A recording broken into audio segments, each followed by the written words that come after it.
I teach AP Music Theory because I've always enjoyed the study of music theory and the structures and the principles and the fundamentals of music.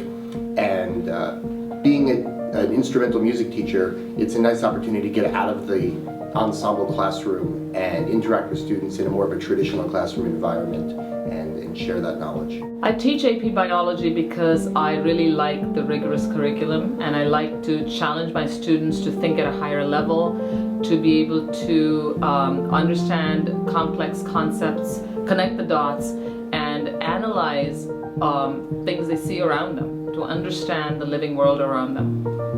I decided to take AP classes because I felt like I was too comfortable and regular, and I didn't want to feel that way anymore. I thought maybe a challenge would lead to something new and something better.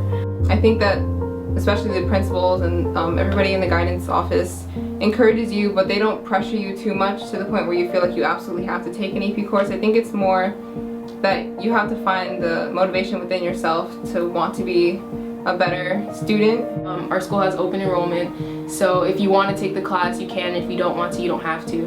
And so everyone who's in the class I was taking, like U.S. history, and I'm taking music theory now, it's like those are the people who want to learn those things and no one's being forced to it, so the conversations are more interesting, it's more involved, and everyone's into it, including the teachers. I believe that any student who wants to challenge themselves with AP course should be given that opportunity, regardless of their ability. By having the open enrollment policy, we get a chance to see some students who might not even be in the music program that have studied piano privately and never taken a music class. So this is a great way of reaching a whole different population of students at BHS. Important is for them to understand what the course is about, to understand the exam and all the different aspects or parts of the exam. In June, I want them to be able to write the course. I want them to be able to feel confident when they walk into their introductory government class in college and they read the syllabus, that they see the syllabus and they say they know it all. My former students are probably the ones who market the course the best. They talk to their friends and help them decide what they should be doing. The first year of the program here in Bergenfield, we had 90 students or so, and that has grown from the first year to the current year, year 5, at about 152 students. I feel that I don't necessarily need to persuade them to take the course. I like the fact that if the students enjoyed my course, they just recommend it to their own friends as something of interest that they should take. In art history, when they come into the class, some of them may have just been opening an art book for the first time. By the time they leave, they don't want to put the book down. They want to go to museums, they want to get out there and experience the works that they're seeing, walk through the cathedrals, get up close to see the Mona Lisa, travel the world, and I think that excitement that they have leaving the class and the knowledge that they've gained over the course of the year is something that I want them to take away from the class. It really sets me apart from other students who don't take AP courses or don't take as many AP courses.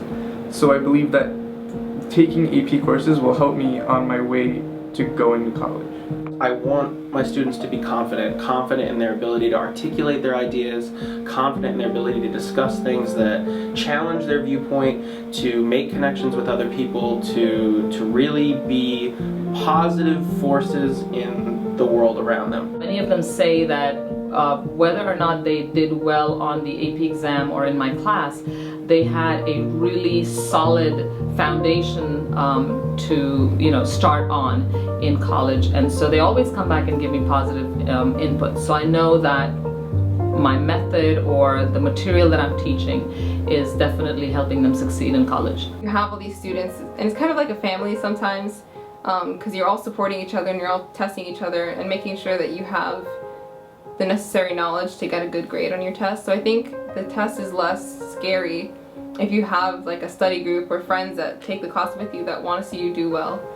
In the 4 AP courses I've taken so far, I've gotten 2 5s and 2 4s, and I chalk that up mostly to the fact that all of the teachers are like dynamite teachers, especially Dr. K and Mr. Adams and Mr. Murad. They're awesome teachers, and they really know like how to teach individual students rather than just teaching to a whole class of students. In July, when we got our scores back, I got 5s on all of my tests, and I was like, I didn't believe it. I thought that it was just like the computer was like photoshopped and like someone was playing a trick on me, but it was real. And yeah, it just proved to me that like I'm capable of doing more than I think. AP test, like the test itself is scary, but I was able to do it, and the fact that I got 5 just showed me that I can do anything.